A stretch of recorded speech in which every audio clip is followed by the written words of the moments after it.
விளையாட்டு கூட அப்படி சொல்லல, நினைச்சு கூட பார்க்க முடியல. அது சரி, நீ யாரும் சொல்லலையே. நான் ஒரு அன்போடு பிக்ஸி.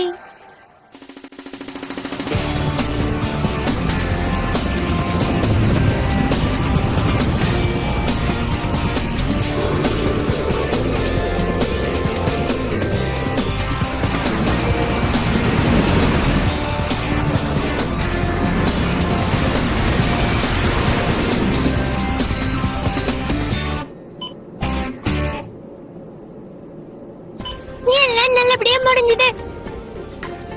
இதுக்கெல்லாம் உனக்கு தான் நன்றி சொல்லணும்.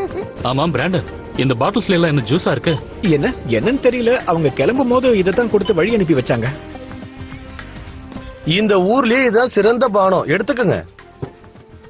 எடுத்துட்டு போங்க. அப்புறம் ஏதாவது கஷ்டப்படுத்தி இருந்தா மன்னிச்சிருங்க. எனக்கு என்னவோ நீ ஸ்டெல்லாவுக்கு பதிலா அந்த இளவரசியவே கல்யாணம் பண்ணி சந்தோஷமா இருந்திருக்கலாமோன்னு தோணுது பிராண்டன்.